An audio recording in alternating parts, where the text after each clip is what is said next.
हो, तो सेट होता. तो सगळा सेट आहे. ड्रम लावला खालती, मग अख्खा प्लॅटफॉर्म वर उचलला, खाल्लं त्याला सपोर्ट दिले. भरत सर त्याच्यावर उभे राहिले. अच्छा. त्याच्यावरती डीओपीचा कॅमेरा गेला, टॉप अँगल. बापरे. आपण जेव्हा ड्रॉइंग आर्ट कॉलेजला असतो ना, ते आपल्याला न्यूड फिगर, संध्याकाळी आमच्याकडे हळदी कुंकूचे कार्यक्रम होतं. सगळं बायका आल्या घरी. बायका घरी. आणि आईने दाखवलं माझं मुलगा बघा. त्याच्यापैकी कोणतरी काय चित्र आहे, धाड धाड. तुमचा अंकुर वाया गेला का? प्रत्येक गोष्टींमध्ये डिटेलिंग असते आणि प्रोडक्शन डिझाईन मध्ये खूप डिटेलिंग लागते. लोकांचं त्याच्याकडे लक्ष नसतं. लोक खूप लाईटली घेतात आर्टला. आणि सडनली मला एक कॉल येतो की मी खडकपाडा पोलीस स्टेशन मधनं बोलतोय, तुम्ही आत्ता इकडे या. काय झालं? म्हणे इकडे मीडिया जमली आहे, सगळे जमलेत, या. अजून कुठल्या युट्यूबर्स आहे तू? कोणाचे सेट बनवलेस? बी युनिकचं स्टुडिओ अपार्टमेंट जो होता तो पूर्ण आपण कन्वर्ट केला. डोंबिवलीचा. भुवन बामची एक छोटीशी शॉर्ट फिल्म आली होती, प्लस मायनस. हो माहिती आहे, ट्रेन मध्ये होती. ट्रेन. रणवीरचं जो स्टुडिओ होता मॉन्ग एंटरटेनमेंट, त्याच्यासाठी पण त्याला जे युट्यूब साठी सेटअप करायचे होते ते पण आपण केले. नमस्कार मित्रांनो, स्वागत आहे तुमचं आपल्या नवीन पॉडकास्ट मध्ये. आज आपल्या पॉडकास्ट वरती आलेला आहे अंकुर आसेरकर. अंकुर हा एक प्रोडक्शन डिझायनर आहे. आता प्रोडक्शन डिझायनर म्हणजे नक्की काय, त्याचा फिल्म मेकिंग मध्ये किती महत्वाचा रोल असतो, हे आज आपल्याला अंकुर सांगणार आहे.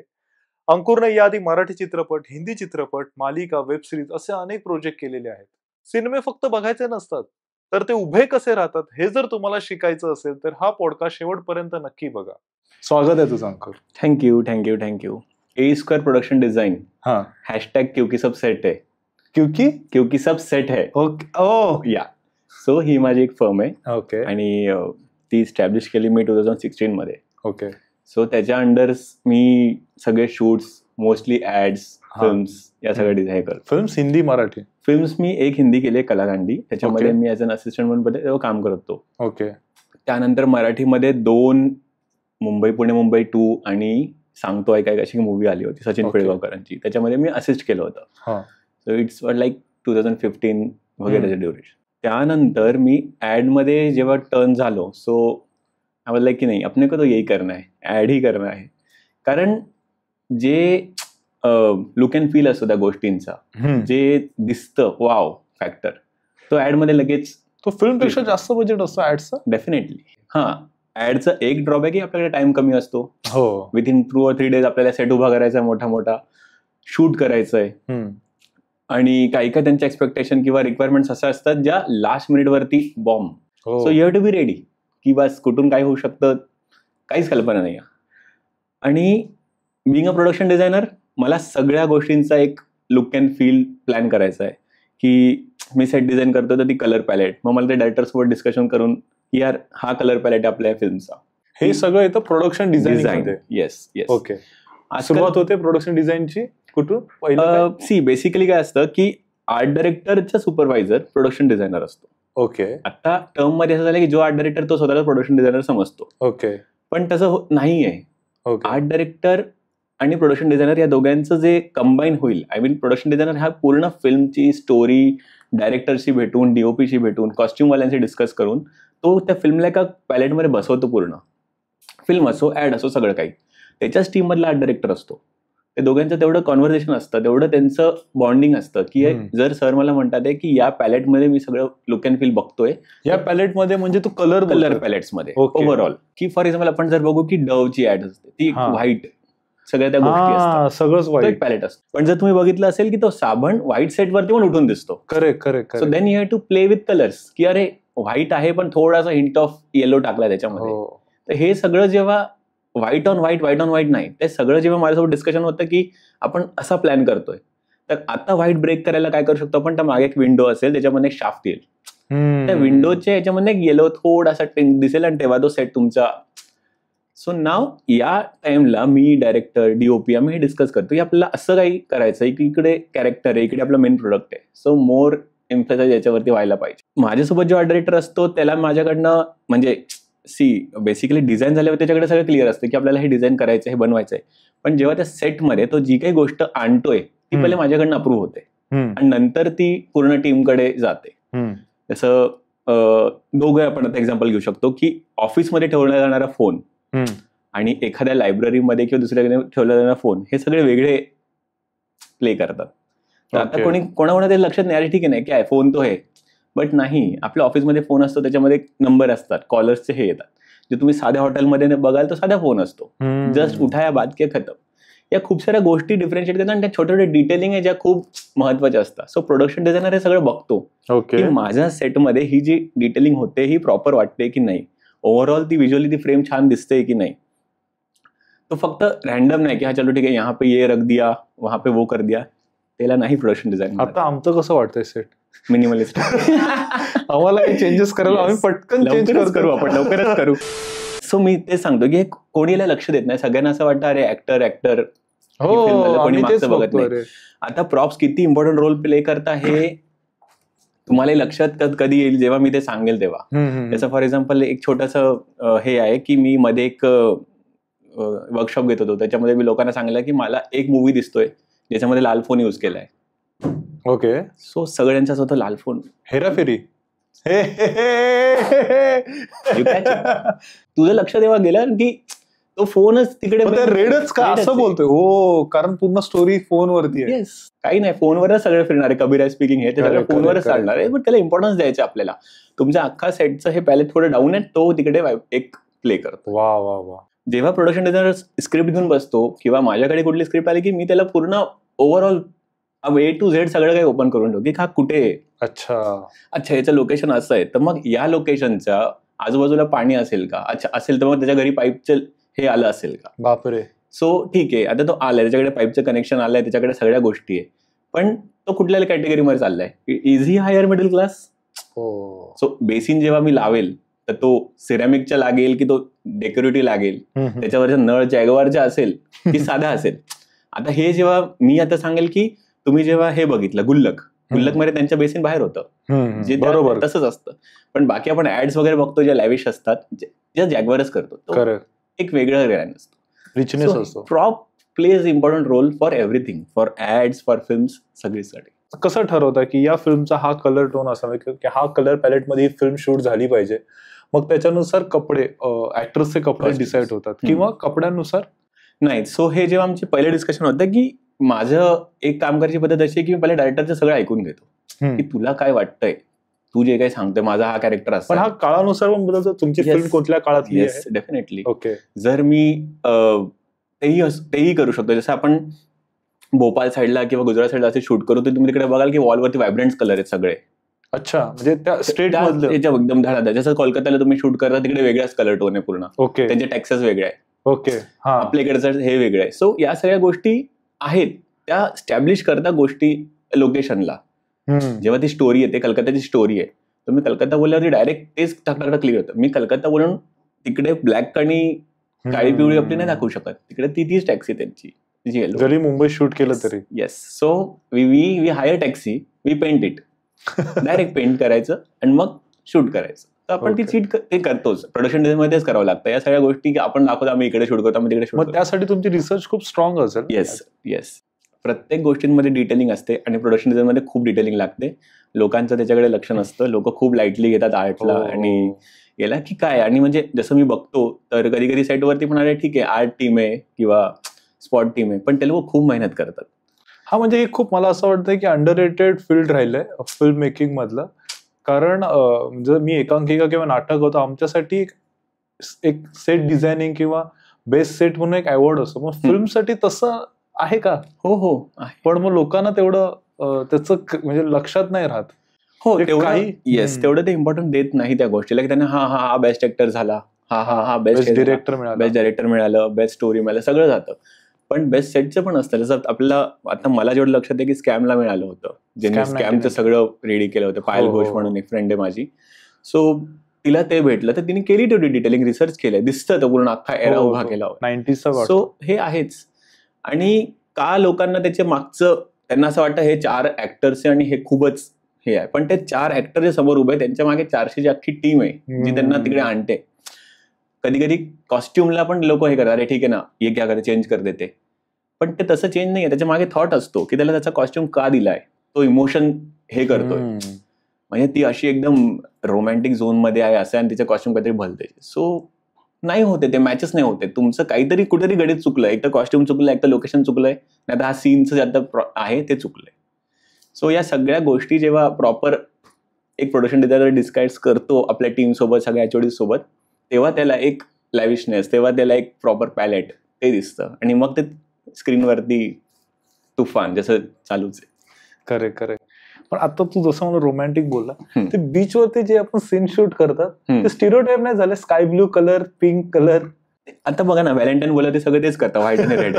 ते झालंच, लोकांनी सेट करून दिलं, भाई रोमॅन्टिक करना है तुम मेरे को 4 वो बलून वाला. स्टिरियोटाइप नाही होणार, चेंज करायला झालं, केलंय लोकांनी चेंज. तुम्ही हे रोमॅन्टिक इरफान खानचे आणि कोंकणाचे पण आहे काही याच्यामध्ये मूवीज मध्ये. सो त्याच्यात पण ते सीन्स आहे, बट ते पण रोमॅन्टिकच आहे, पण त्याच्यात कलर्स तसे युजच नाही केले. सो तो डायरेक्टरने कॉल घेतला ना की लेट्स डू, कशाला आपल्याला सगळं भडकच करायचं, आपल्याला असं करायचं काहीतरी. त्याचा लंच बॉक्स पण आवडतो, तो पण रोमॅन्टिक गोष्ट चालली होती. टिफिन कॉस्ट्युम पण खूप सगळे मिडल क्लास, काहीच असं ग्रंजी नाही किंवा काही असं लॅविश पॉपी वगैरे नाही. करेक्ट, सटल कलर आहेत. सो होतं, पण आजकाल काय झालंय, म्हणजे मी जेवढं ऑब्झर्व केलंय, ऍड्स मध्ये प्रोडक्शन डिझायनरचं ते कॉल जो असतो तो नंतर येतो, डायरेक्टरचा कॉल येतो, आधी येतो की मुझे ये चाहिए. ओके, मला ऍग्री है, आपको ये चाहिए, बट आपके फिल्म के लुक के हिसाब से वो नहीं जा रहा है, आप उसको जबरदस्ती घुसेड़. मग तू कसं कन्व्हिन्स करणार त्यांना? सो कन्व्हिन्स करताना मग माझं असं असतं की मग कुठेतरी तुम्ही कॉम्प्रोमाइज करा कुठल्या तरी गोष्टीला. तुम्ही जर पिवळ्या कलरचा सोफा डिमांडच करताय मला की मला पिवळ्या कलरचा सोफाच पाहिजे, जो या लुक अँड फील सोबत नाही जाते, तर कमीत कमी त्याला पिवळ्याच्या कुठल्या तरी दुसऱ्या कलर पॅलेटमध्ये मला आणू. ओके, तुम्हाला पिवळ्याच हवाय, मी ऑकर मध्ये आणून देतो, पण मी असं भडक लेमन नाही आणून देऊ शकतो. मी ऑकर मध्ये देतो, त्यासोबत माझं मग वुडन एलिमेंट सोबत जातील, तो एक प्रॉपर पॅलेट दिसेल, ते दिसताना फ्रेम छान दिसेल. तुम्ही म्हणा मी पिवळा काय सोफा दे मला, त्याच्यावरती अशा कुशन दे, आणि नंतर तुमचा जो ऍक्टर येईल तो काहीतरी ब्राउनिश वगैरे झोन घालून येईल, झालं सगळं एकच तिथे. आणि मग नंतर होईल अरे यार मजा नाही आ रहा है, फिर एक काम करते की सोफा चेंज करते.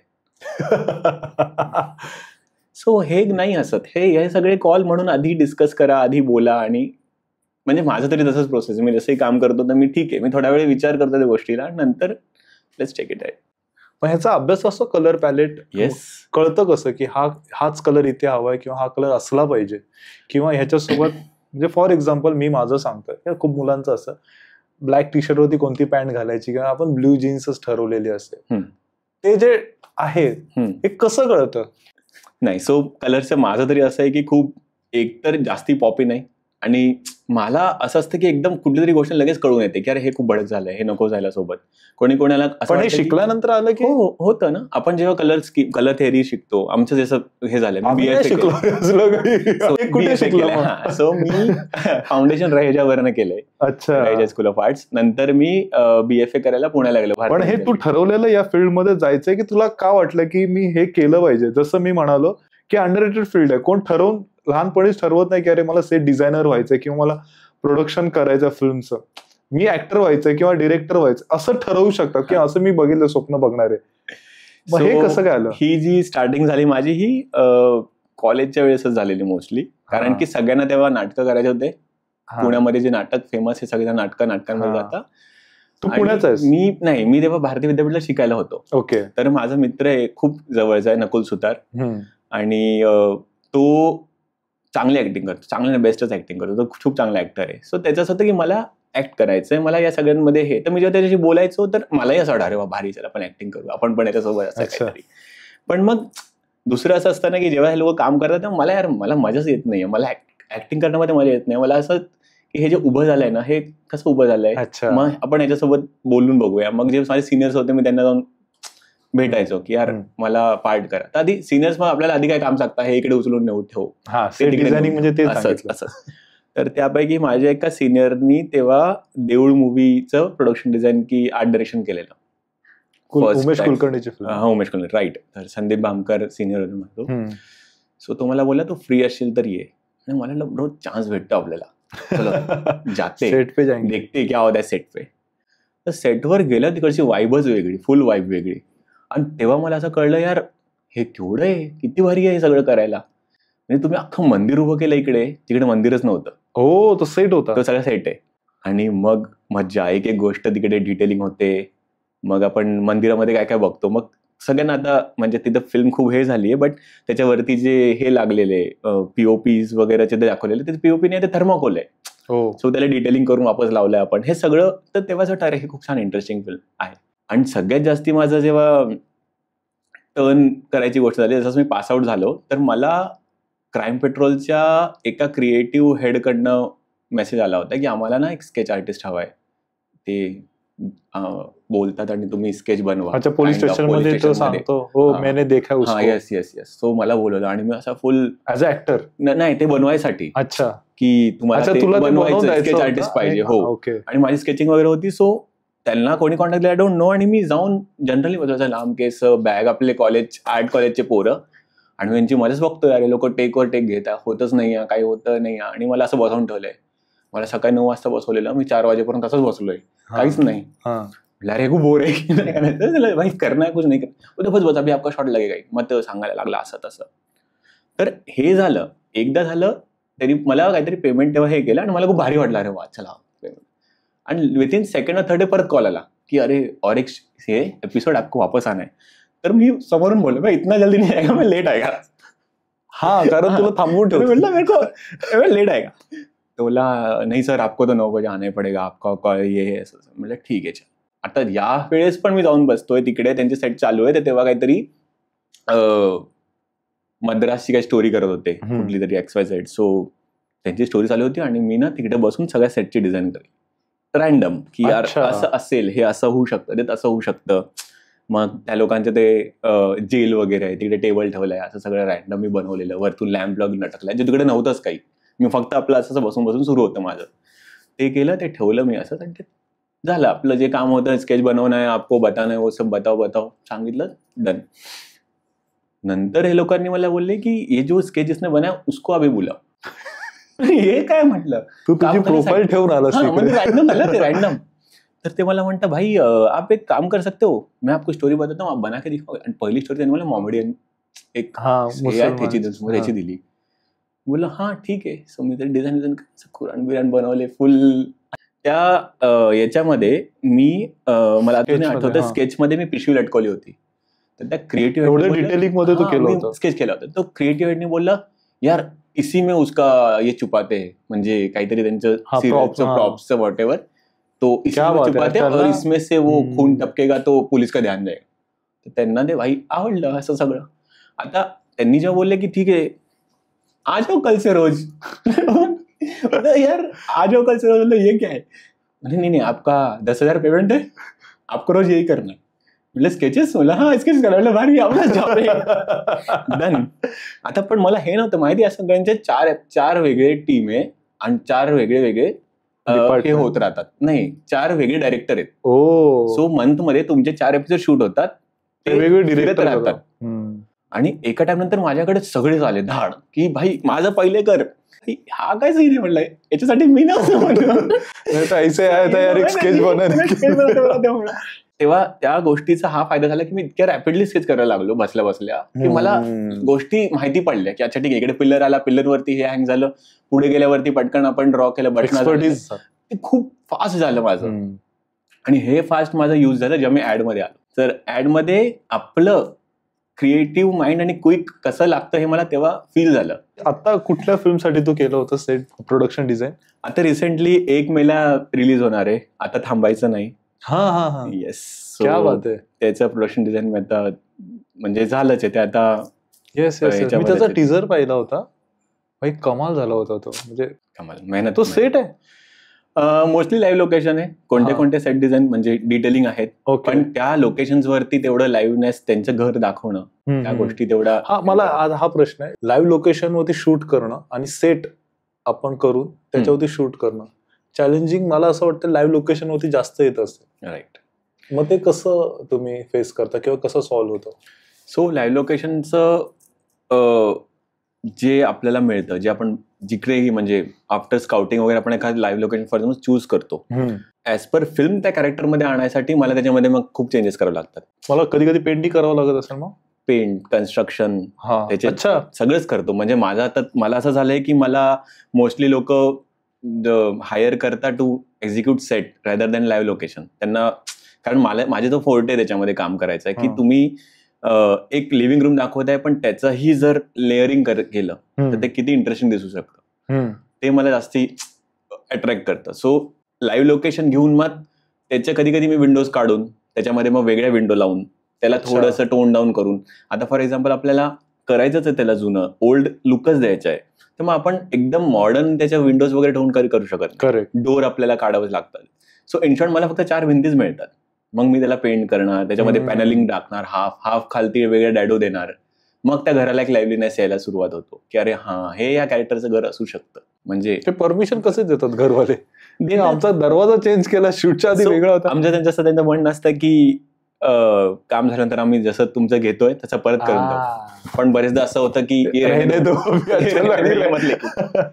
सो असंही असतं, बरेचदा होतं. बरेचदा मी खूप जागी मी फ्लोरिंग सोडून दिली आहे, कारण मी फ्लोरिंग केली होती. मग त्यांचं म्हणणं आहे की सर रहने दो ना, आप तो निकाल दी दोगे, फट जाएगा आधा.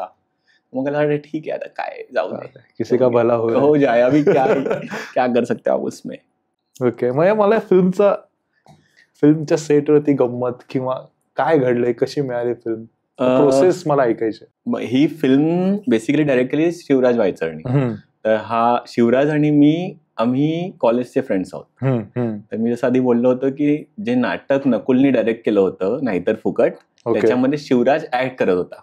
ओके. सो त्या नाटकाचं वन लाईनर असं होतं की 4 रोड साईड हे असतात पोरं, ते पिझ्झा ऑर्डर करतात आणि ते ठरवतात की या पिझ्झावाला चुकवायचं 30 मिनिटानंतर आणि मग फ्रीमध्ये पिझ्झा घ्यायचा.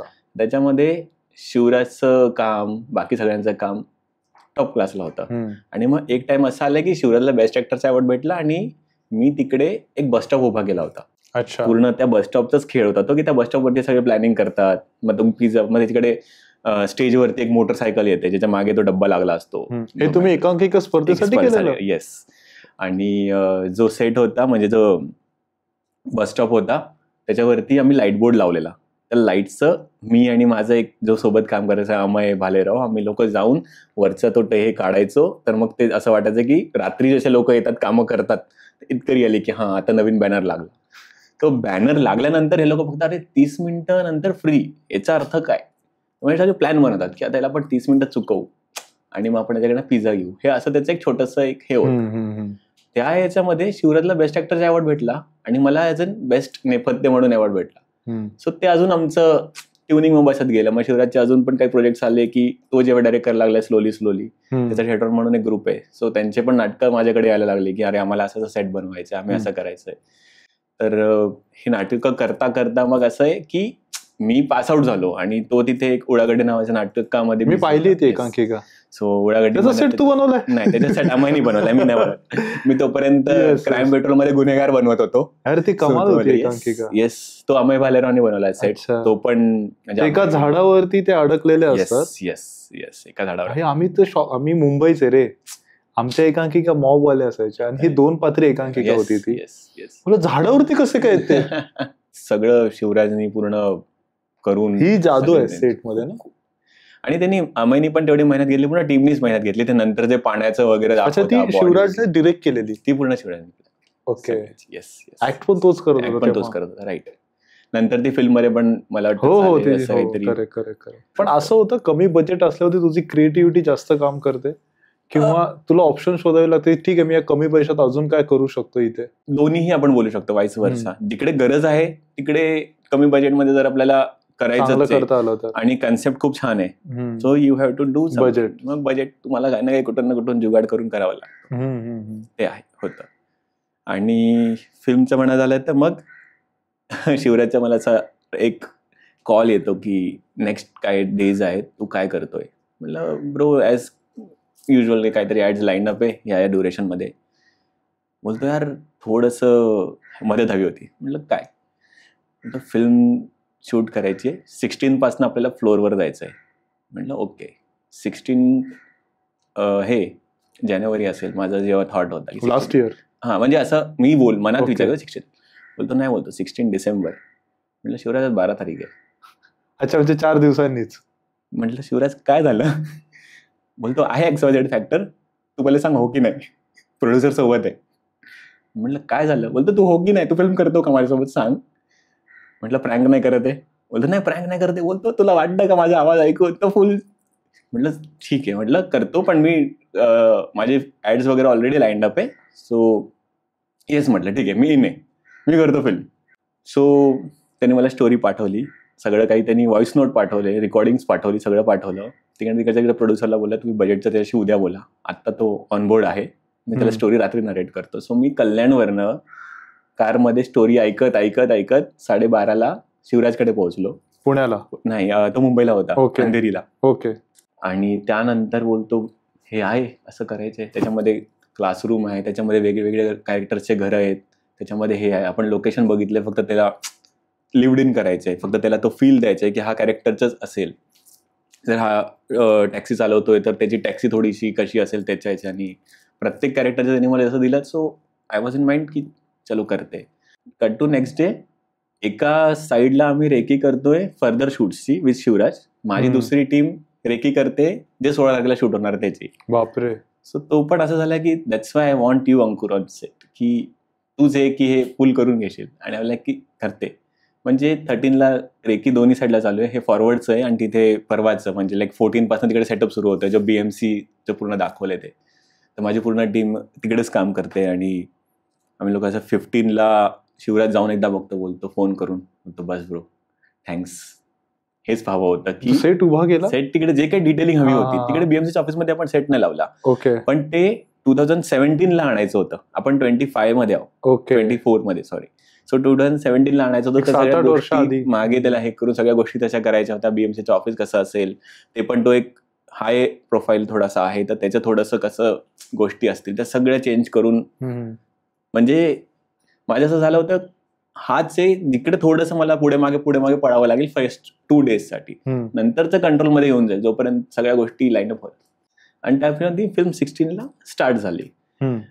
त्यानंतर मग बरेच वेगळे सेटअप सुरू झाले इथे. हे रेडी सलग 15 दिवस की 1 महिना शूट होतं की तेव्हा ब्रेक होता? नाही, मग कंटिन्यू सुरू झाला. 16 पासून स्टार्ट झाल्यानंतर आमच्या डायरेक्ट मला वाटतं 2 की 3ला ब्रेक, की असं 30ला असं कुठेतरी मध्ये ब्रेक आला होता 15 दिवसानंतर. येस. सो जो मोठा चंक होता सगळं काही आहे तो मेजरली माझी अर्धी टीम पुढे काम करते, मागे सगळं काही होत चाललंय. ओके. तर माझ्या टीममधले माझा आर्ट डायरेक्टर आहे अनुप योगे, त्यांनी सगळं हे केलं. माझा सेट ड्रेसर आहे मयुरी, माझी वाईफ आहे. सो तिन्ही सगळेजण आपल्या कडनं 100% लावताय की रात्री कुठल्या गोष्टी जमा करतात. अशी गंमत झाली की टेक्स्टबुकच पाहिजे आता. सो ते 2017च्या 10च्या बोर्डच्या बुक्स पाहिजे सो त्या शोधतात ते सगळे, की अरे कारण आताच्या बुक्स आणि तेव्हाच्या बुक्समध्ये डिफरन्स आहे साईजचा. करेक्ट. आपण तर ठेवून देऊ पण ते लगेच कळून येईल की हे पुढे हे जास्त कमी आहे. सो ते त्यांनी हे केलं की कुठून भेटतंय. सो याला फोन कर, त्याला फोन कर, मग तुझी मावशी शाळेच्या ह्याच्यात त्यांना भेटतील का, हे करून, म्हणजे एवढं सगळं करून त्या गोष्टी मॅनेज करून नाव इट लाईक डिटेलिंग आहे की आज जर कोणीही बुक उघडली तर ते 10वीचं 2017 तेच मिळेल. पण शेवटच्या दिवशी म्हणजे आमचं असं होतं की आम्ही दोघं भेटो, भाई हो गया ना, हो गया लाईक दॅट. आणि मला असं होतं की ब्रो मी ऍड्स करतो तर मला त्या स्पीड आहेत माझ्याकडे सगळं, त्यालाही त्याला तेवढं ट्रस्ट होतं माझ्यावरती, म्हणून त्यांनी लगेच तो कॉल, भाई आत्ता सांग माझ्यासोबत प्रोड्युसर आहे, तू हो बोल, आपण लगेच काम सुरू करू. आणि मग ते झालं यार. इंटरेस्टिंगली ती फिल्म मज्जाच. फिल्ममध्ये आपण तो किस्सा असा आहे की आपण एक हे बनवलंय, मॅनहोल बनवलाय ज्याच्यामध्ये ते लोक उतरतात, आपण तो डमी बनवलाय. अच्छा. पण त्याच्या आतमध्ये याचा डमी बनवलाय. ओके. सो तो आतमध्ये जायला वेगळं, तो एक वेगळा सीन असा झाला की आमचा आधी प्लॅन होता आपण लॉंग शॉट घेऊ की फक्त तो तिकडे बसतो आणि कट टू मग आपण नंतर दाखवू. बट त्या दिवशीची गंमत अशी झाली की शिवराजचं म्हणणं यार नंतर मला जर ऍक्टर्स पुढे मागे झाले ना तर हा खालती जायचा जो शॉट आहे तो मिळणार नाही. बोलतो यार अंकुर आपल्याला काहीतरी याला हेल्प करू शकतो का. आता मी जो पायलट प्लॅन केला होता, डिझाईन केला होता, तो खाली होता, तो जस्ट झाकण होता, ते झाकण बाहेर निघेल आणि हॉलो होता, तर कोणी खाली जाऊ नव्हतं शकत. तर जेव्हा हा मला असं सांगतो की आता आपल्याला असं काही करावं लागेल, ठीक आहे 5 मिनिट बावडी जी उघडून ते गटर साफ करायचं. ओके. तर ते पूर्ण आपण बनवलंच आहे, म्हणजे रिअलिस्टिक बनवलंय तेवढं. तर त्याच्या बाजूचं पूर्ण ते डिटेलिंग झाल्यानंतर यांनी शूट केल्यानंतर हा मला शूटच्या वेळेस सांगतो की आपण असं काहीतरी करायचं प्लॅन आहे की तो ओके लेट्स डू. सो आम्ही तिकडे टर्न अराउंड वेगळ्या गोष्टी केल्या की ड्रम लावला खालती, मग अख्खा प्लॅटफॉर्म वर उचलला, खाल्लं त्याला सपोर्ट दिले, भरत सर त्याच्यावर उभे राहिले. अच्छा. ड्रम्सच्या त्या लेवल, तिचं लेवल भरत सर त्याच्यावरती अजून 3 जण उभे राहिले अच्छा, त्याच्यावरती डीओपीचा कॅमेरा गेला टॉप अँगल. बापरे. आणि ही सगळी गंमत आम्ही असं बघतोय, येते गो आता त्याला उतरवा खाली. मग खाली ड्रम आहे काय सगळं ब्लॅक पेंट करून लावलाय, बाहेर नंतर शॉट नाही आहे, तुमच्या टॉप अँगलनी शॉट आहे आणि तो जसाच खाली जातो तो ट्रपकन बाहेर येतो आणि it give a feel of yes नाल्यामधनं येतोय. कमाल यार. सो हा सगळा धावपळीचा खेळ म्हणजे काही तासांमध्ये हे सगळं चेंज झालं एकदमच की लेट्स डू इट. पण हे आधी तुम्हाला एवढा वेळ कधी मिळत होता? पण आता जसं तू म्हणतोय ऍक्टर अजून 3-4 लोक, त्याचा डीओपी, त्याचा जो कॅमेरा असेल तो, एवढी जण उभी होती, मग तुला तेवढी गॅरंटी होती की एवढं वजन हे घेऊ शकतं, त्यासाठी तुम्ही आधी प्लॅनिंग करता उभं राहून स्वतः, अरे आपण को चेक करना पडेगा सर गिर ना जाए? नाही. सो त्याच्यासाठी कसं असतं की माझी टीम मध्ये माझे जेवढे कार्पेंटरचे लोक आहे, कार्पेंटर्स आहे, सेटिंग बॉईज आहेत, हे सगळी टीम माझी असते. तर जेव्हा जिकडे शूट असतो तिकडे आमचा एक टेम्पो उभाच असतो, त्याच्यामध्ये प्लाय, पट्टीज या सगळ्या गोष्टी रेडीच असतात. आणि हा कॉल घेणं आर्ट डायरेक्टरचा खूप हे इम्पॉर्टंट आहे. जेव्हा आर्ट डायरेक्टर क्लिअर असतो, जेव्हा अनुप क्लिअर होता की सर आहे आपल्याकडे मटेरियल, आपण हो बोलू शकतो, तेव्हा मी त्याला हो बोललो पुढे. अदरवाईज मलाही थांबावं लागलं असतं की शिवराज हे नाही होऊ शकत, आपल्याला काही दुसरा प्लॅन करावा लागेल, let's plan something else. But तेव्हा होतं लेट्स डू इट, तेव्हा ते झालं. कारण तेवढ्या वेळात कसं झालं की खूप साऱ्या गोष्टी लगेच कंबाईन, की अख्खा शॉट आपण तिकडे प्लॅन केला होता छोट्यासाठी, पण तो अख्खा पूर्ण प्लॅन की हे जर तो आपण एवढं केलंच आहे तर हे पण करून घेऊ, ही गोष्ट तिथे छान झाली आणि मजा आली करायला. अजून कोणता किस्सा असा भरत सरांसोबतचा किंवा सिद्धार्थ दादा सोबतचा? हा, असं सिद्धार्थ दादा त्यांचं घर केलंय, ते इतक्या डिटेलिंग मध्ये झालं होतं की त्याला खूप आवडलं. त्यांनीच माझ्या आर्ट डिरेक्टरला, माझ्या टीमला येऊन त्यांनी स्वतःही सांगितलं, अरे हे खूपच भारी वेगळंच वाटतं, हा वाईबच वेगळा आहे, की हे वाटत नाही की ही ती चाळ असेल, ही 2017 मध्ये घेऊनच जाते. त्याचा तो कलर, त्याचा ओव्हरऑल प्रॉपिंग स्टाईल, लाईक तुम्ही किचन ओट्याच्या खालती कधी कधी साडीचा असतो त्यांच्या घरात, ट्रान्सपरंट असतो, मग डीओपीला ते आवडलं, अरे बोलता ही अच्छा आहे, तर त्यांनी तिकडे हलकासा लाईट सोडून गेला खालती, तर ते असं डब्यांचं एक सिलआउट दिसतंय. अशा खूप इंटरेस्टिंग गोष्टी झाल्या, तर ते फ्रेम वाईज ते खूप छान दिसायला लागलं. आणि मग जेव्हा ऍक्टरला ते सगळं दिसतं की लाईक तुला ऍक्टच करायचं आहे, की तुझ्या त्यांना पण ती एनर्जी तो येतो की राईट, की हो मी आता ज्या बेडवरती बसलोय तिकडे त्याची ती उशीच आहे, जी उशी ती त्याचा हात ठेवून ठेवून दबली आहे, ते त्याला फील होतं तिकडे लगेच त्याला की यार yes this is what my position, तो लगेच ती गोष्ट हे करतो. तर तेवढं ते करून तेवढी लाईव्हलीनेस, तेवढी डिटेलिंग करून. मग अशी कोणती प्रॉप्स हरवली आहे सेटवरती आणि जी कंटिन्युटी होती, अरे यार ही हवी नाही हवी, असं तरी आता तरी नाही झालंय? गपचूप बसायचं आपण, अरे कळलं नाही. नाही. आणि प्रॉप हरवत नाही ब्रो, प्रॉप घेऊन जातात लोक काही काही. आणि मग नंतर असं माझं होतं, यार आपण 4 से 6 सेट लाए थे, अपने पास 3 ही बचे. आणि मग हे माझे प्रॉप बॉयज येऊन सांगता, सर वो आपका दोस्त है ना डायरेक्टर, वो आपके दोस्त है ना एक्टर, वो मांग रहे थे. अच्छा, तो मैंने तो दिया नहीं था, लेकिन शायद वो ही लेके गए. म्हणजे आता काय ठीक आहे, अरे यार होतं असं. मला अजूनही आठवतं की एक ना शूटसाठी मी बीजीएम शूटसाठी लावा लॅम्प घेतलेला, जो खालनं असा हे करतो, तर फिरतो आणि तो मस्त खूप हे होता आणि सगळ्यांच्या नजर त्याच्यावर होत्या, माझी पण होती की मला पाहिजे. म्हटलं आपल्याला हा यायला पाहिजे, म्हटलं परत हा जायला नको, म्हटलं कुठे मिक्स नको व्हायला. तिकडे ऍक्टर बोलतोय की भाई मेरे को चाहिए, डीओपी बोलतोय भाई मेरे को भी चाहिए. आता सगळ्यांना आता पॅकअप नंतर त्याला हात पहिले कोण लावेल ते बघायचं, आर्ट डिरेक्टर की कस काय हे हालता प्रो. आणि गंमत अशी झाली की माझे सेटिंग वाले दोघं असे थांबलेत, एक कॅमेरा डीओपी जवळ थांबलाय आणि ऍक्टर जवळ थांबलाय, सो अशा गमती आहेत सेटवरती. मग ही फिल्म किती दिवसात शूट झाली? आपल्याला लागले 22 days, 24 days मुंबईमध्ये झाली आहे. सीएसटीचं प्रॉपर जे त्यांचं ऑफिस आहे तिकडे कोणी शूट करायला मिळत नाही कधीच, परमिशनच नसते. बट बिकॉज ऑफ शिवराजचे चांगले कॉन्टॅक्ट्स आहे, बीएमसीचे ते मेन लोक इन्व्हॉल्ड होते, so we got that permission. आणि तो जो शॉट आता लागलाय म्हणजे त्यांनी तिकडे फॉरेन डेलिगेट्सचे एक शूट केला आपण तिकडे, तो इतका कमाल झाला, इतका रिच झालाय, कारण आतापर्यंत कुठल्याच फिल्मला तो हेच नाही झालाय, रिव्हीलच नाही झालाय. आणि आता ही फर्स्ट फिल्म आहे ज्याच्यामुळे तो अँगल रिव्हील होईल. Okay, so this was like what we say blessings, की हा चांगल्या कामाचं. नाही कमाल, मी टीजरच पाहिलं आता, पण तेवढं कमाल दिसलं. आणि गाणं आलं सगळ्यांचं, म्हणजे डीओपीनी पण आमच्या खूप म्हणजे डिटेलिंग वर्क, म्हणजे त्याला जसं प्रॉप काही भेटला, त्याला सेटअप चांगला आला की तो अजून डिटेलिंग मध्ये शूट करायचा. बरेचदा असं व्हायचं की यार इधर भी कर लेते ना, थोडासा कुछ ये वाला भी अच्छा लग रहा है पोर्शन, इधर भी कुछ शूट कर लेते. तर आपली ही फिल्म येते 1 तारखेला. राईट. खूपच एक्साइटेड आहे मी.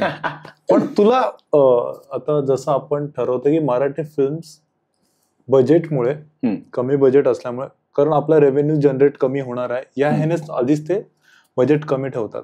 मग त्याच्यासाठी ऑप्शन काय किंवा काय केलं पाहिजे अशा वेळी, किंवा हिंदी फिल्म्स आणि मराठी फिल्म मध्ये तुला काय फरक वाटतो? मला फक्त एवढं आहे त्याच्यामध्ये, budget is the first concern. वाढवलं पाहिजे. बजेट वाढवा पहिले. रॅन्डम काहीतरी बजेट येतो की यार हे करायचं आणि आता असं करायचं, मतलब देखो ताजमहल को भी पेंट हो सकता है, बजेट चाहिए, आप बजेट तो ताजमहल भी पेंट होगा, बट ठीक है बजेट तो आता ही चीज द फर्स्ट थिंग आहे. सेकंड थिंग, जर तुम्हाला 1 लाखचं एक ब्रॅकेट मिळतंय आणि तुम्ही एक समजूतदार art director, art person hire कराल, तर तो 1 लाखामध्ये पण छान कमाल गोष्ट करून देईल. आता त्याला जेवढा इंटरेस्ट आहे त्याच्यापैकी, जर त्यांनी ठरवलं नाही मला पैसेच भेटत नाही, ठीक आहे काही लागलं मला काही फरक नाही पडत, तर आपण काहीच नाही करू शकत त्याच्यामध्ये. बट त्याच्यामध्येही त्याला जर थोडा एस्थेटिक सेन्स असला, त्या गोष्टीला कसं मॅनेज करायचंय, कशा गोष्टी रियूज करायच्या आहे, तर होऊ शकतं छान काम. फक्त मग मला काय खंत वाटतं आता की आपल्या ज्या मराठी इंडस्ट्रीमध्ये लोक काम करतात ते इतके आर्टला इतकं लाईटली घेतात की त्यांना हा ठीक आहे ना, क्या हुआ, एक फ्लावर पॉट तो लगा दिया, एक प्लांटर तो रख दिया, नकली पण असतं कधी कधी. सो माझं म्हणणं आहे दोस्त, उधर जरूरत नाही आहे प्लांटर का, नाही भी खाली भी रहेगा तो भी अच्छा आहे. असं नाही की सगळी गोष्ट तुम्हाला भरायचीच आहे. नेहमी असं असतं लोकांच्या म्हणणं की आर्ट म्हणजे तुम्ही अख्खं भरलेलं दाखवा, एक वॉल याच्यामध्ये फ्रेम्स दाखवा, हे नाही. कधी कधी ते डिसेंट एकच फ्रेम द्या, त्याच्यावरती एक लाईट लावा, खूप कूल आणि खूप इंटरेस्टिंग होईल. अजून कुठल्या युट्यूबर्सचे तू कोणाचे सेट बनवलेस तुला सांगायचं असेल? युट्यूबर मध्ये असेल तर मी भुवन बामची हे आली होती, छोटीशी शॉर्ट फिल्म आली होती, प्लस मायनस. हो माहिती आहे, ट्रेन मध्ये होती. ट्रेन. सो ती ट्रेन आपण बँड्राला शूट केली होती, एक डब्यामध्ये सगळं काही हे करून. म्हणजे कपूरथला पंजाब बनवलं होतं ते आपण काय म्हणतो, नाला सुपर साईडला कुठलं तरी एक छोटं हे होतं, तिथे जाऊन ते कपूरथला रेडी केलं होतं. तर भुवन बाम कॉन्टॅक्ट मध्ये तसं आला. क्या बात आहे. मग नंतर बी युनिकचं स्टुडिओ अपार्टमेंट जो होता तो पूर्ण आपण कन्वर्ट केला डोंबिवलीचा. ओके. ही 2018 ची गोष्ट आहे, 18-19 ची. त्यानंतर रणवीरचा जो स्टुडिओ होता मॉन्ग एंटरटेनमेंट, त्याच्यासाठी पण त्याला जे युट्यूब साठी सेटअप करायचे होते ते पण आपण केले. असं झालं. आणि आता तर या झोन मध्ये आम्ही की जाकीर खान सोबत माझे शूट्स असतात, त्यांचं काही मोस्टली टॉक शो असतात त्यांचे किंवा काही प्रोमोज असतात. नेटफ्लिक्स बरोबर माझे खूप सारे कामं चालू आहे. सो तेही काय म्हणू शकतो, कुठल्याही फिल्मचे प्रोमोज वगैरे असतात तर तेही एस्कर प्रोडक्शन डिझाईन त्याच्या थ्रू होत राहतात. असं कोणतं क्रेझी सेट बनवलंय की एकदम भारी झालंय हे असं तुला वाटलेलं, किंवा त्याचा एक्सपिरियन्सच क्रेझी होता, काय बनवायला सांगितलं मला? असं आतापर्यंत माझे बरेच सेट झाले ज्यामध्ये क्रेझी गोष्टी झाली आहेत, पण सगळ्यात ओव्हर अँड अबोव्ह गेलेला आता रिसेंटली लास्ट इयरलाच आहे. मला रिक्वायरमेंट आली होती, आपण जो गेम खेळतो BGMI, त्याच्या एक हँगर ज्याच्यामध्ये एक हेलिकॉप्टर आहे, चॉपर मोठा, ते बनवायचं आहे. सो मी खूप पहिले होतो की एरिना बनवायचा आहे आणि चॉपर तुम्ही VFX मध्ये कराल का? बोलते नाही अंकुर, हमने आपको इसलिए फोन किया, रियल चाहिए, चॉपर बनाना है. ओके वाव, ये इंटरेस्टिंग आहे. तो ठीक आहे करते. आणि मग झालं, आता ब्लँक स्टुडिओवरती काय रेकी करायची, पण ते आम्ही लोक गेलो बघतोय तर एवढं पाहिजे, इथे उभं करू, इथे चॉपर राहील, इथे ऍक्ट. त्यांना त्याच्यामध्ये PUBGचं लाईव्ह गेम करायचा होता. अच्छा. लाईक कलर बॉल नी पिन बॉल बोलतो आपण, ते शूट करायचं होतं. पण त्याच्यामध्ये चॉपर हा मेन कॅरेक्टर होता, कारण त्या सीझनला ते इंट्रोड्यूस होणार होतं की हा जो गेम आहे आता या एरिनामध्ये असणार. सो तो मेन प्रॉप होता. लाईक चलो करते. तर मी 4 दिवस घेतले पूर्ण ते उभं करायला, मेटल फॅब्रिकेशन करून त्याचे डायमेन्शन्स काढून. तो अख्खा नाही म्हणता 30 फूट लॉंग झाला, हाईटला असा 8-8.5 फूट झाला आणि विटला काहीतरी 10 असा झाला मोठा, द लाईफ साईज चॉपर. हा जेव्हा रेडीज होत होता तेव्हा मी असं वरून फक्त एकदा बघितलं, यार हा क्रेझीच बनतंय, काहीतरी खूपच मोठं चाललंय. आपण लिव्हिंग रूम, बेडरूम हे ते तर खूप लावलंय, हा काहीतरी वेगळ्या लेवलला चाललंय हे. आणि आपल्याला फील येतो की यार ये कुछ बनेगा अच्छा. आणि 4th डे इव्हनिंगला जेव्हा लाईट टीम जेव्हा आली त्याचं लाईटअप वगैरे करायला. त्या सगळ्यांनी एवढं काय म्हणतात तर ब्रो ये एक्सपेक्टेड ही नहीं था हम लोग को कि ये ऐसा बनने वाला है, अभी तो और मजा आएगा. लाईट डिपार्टमेंटने लाईटच्या रिक्वायरमेंट दिल्या वाढवून. अच्छा, सेट इसको लाइटअप करना है तो मजा आएगा. प्रोड्यूसर माझ्याकडे बघते, भाई तेरे वजह से हो रहा है, छोटा बनाता कुछ जाता तो एक प्लेटफॉर्म बनाता जाता तो दो प्लेटफॉर्म उसका फुल ये सब बना के रखा है.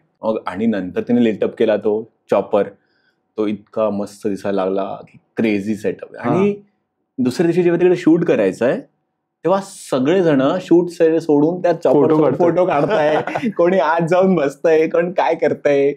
आणि डीओपीने आतमध्ये ते फ्लिकरिंग लाईट वगैरे टाकली होती. खूप इंटरेस्टिंग तो, म्हणजे खूप. आता जेव्हा शूट वीट होत होता तर इव्हनिंगला माझ्या असं मनात हे आलं की याला डिसमेंटल का करायचं, आपण डिसमेंटल नको करायला, आपण याला ठेवू. आता माझे गोडाऊनचे पण गोडाऊन मध्ये एवढा मोठा चॉपर जाणार कसा. सो 30 फूट होता असा. Yes, 28 feet.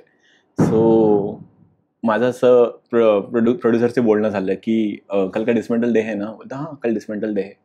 मी खूप वेळ विचार केला की याचं करायचं काय. सो मी त्यासाठी माझ्या एका मित्राला फोन केला जो वागणीला राहतो, त्याचा फार्म हाऊस आहे. म्हटलं ब्रो मला ना तुझ्याकडे जागा पाहिजे. बोलतो हा काय करायचंय. म्हटलं तर त्याला असं असेल की हा जेव्हा सेटवीट बनवतो तर हा येऊन इकडे काही काम करणार आहे. म्हटलं भाई मी हेलिकॉप्टर घेतोय,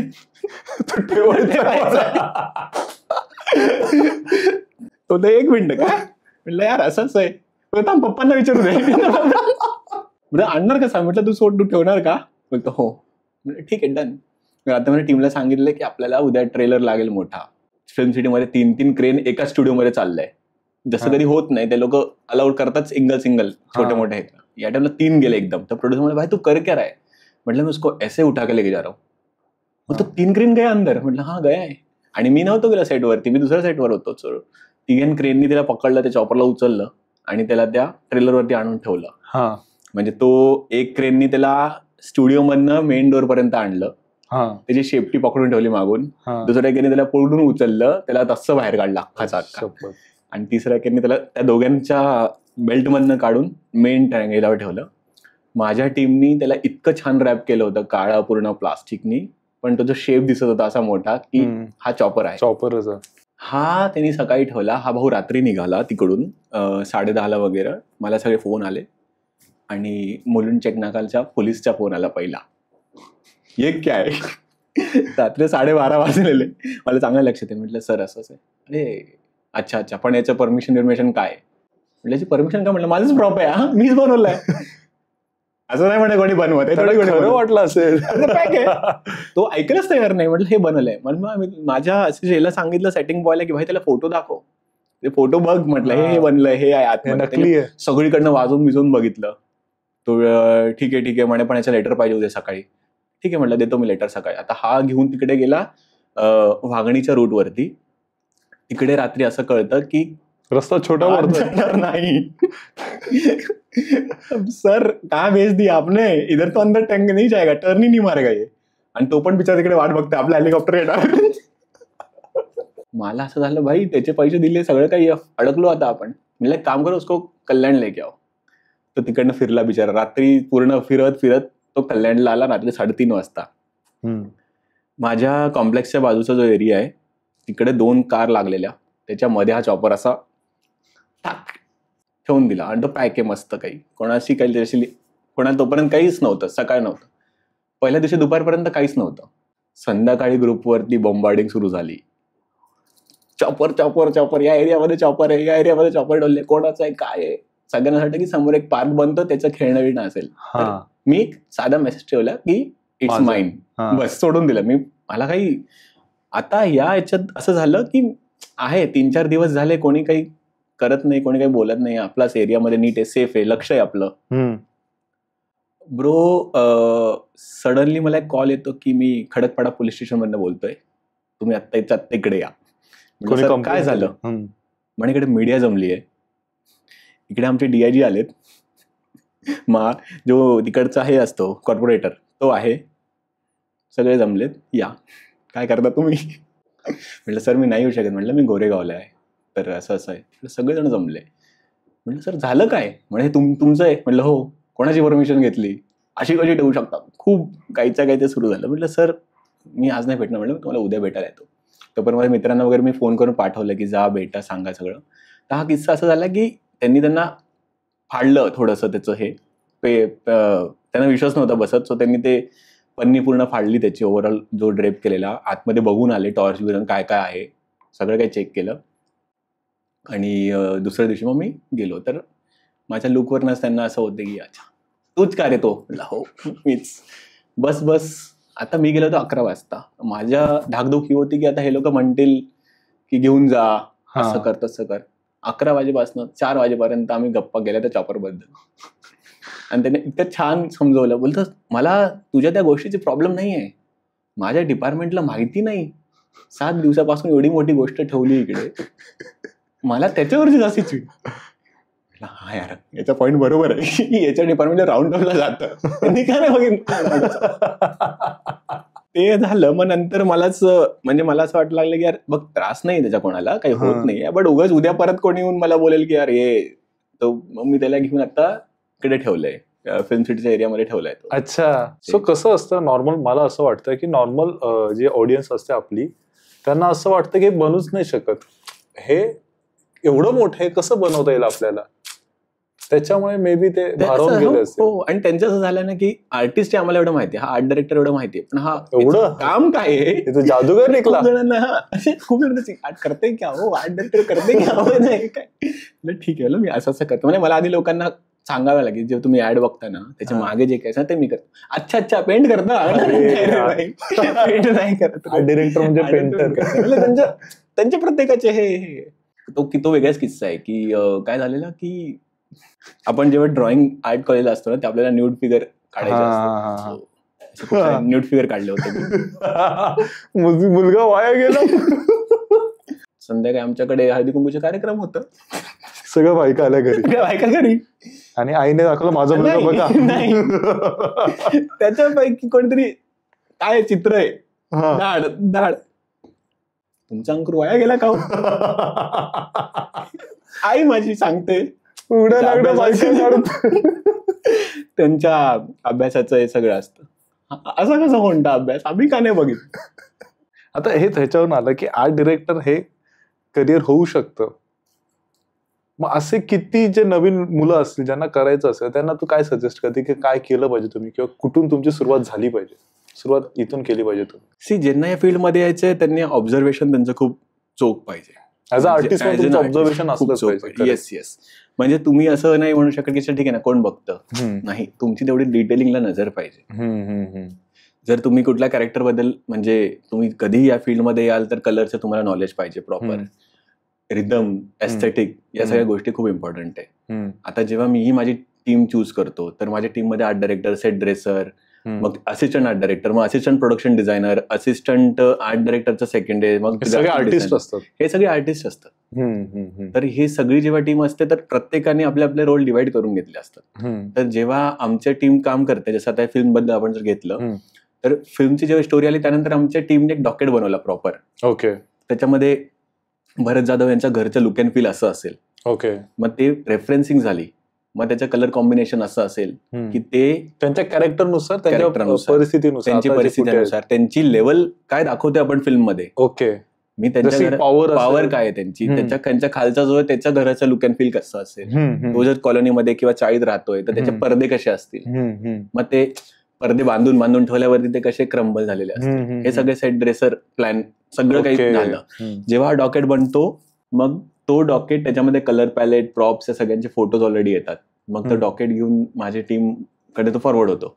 माझ्या टीम मधले माझे सेट ड्रेसर, माझे आर्ट असिस्टंट, हे सगळे त्या गोष्टी मग कंबाईन करायला, म्हणजे जुळवाजुळवी शोधायला, प्रॉप सोर्स करायला, प्रॉप सोर्सिंग करायला ते लोक वेगळ्या वेगळ्या मार्केटमध्ये जातात. लाईक चोर बाजार पासनं, किंवा मग कुठलं असा एक प्रॉप असेल जो नाहीच आत्ता आहे, जो लेट जातं. जसं की मी बुकचा एक किस्सा सांगितला होता की बुक नव्हती भेटत. सो मग त्याला अल्टरनेटिव्ह काय, सो मग त्याला we have to come up with some idea की चला एक काम करू, कोणाला आपण कव्हर घालवून देऊ, कोणाला बिना कव्हरचे ठेवतो, उलट ठेवू, असं यूज करू.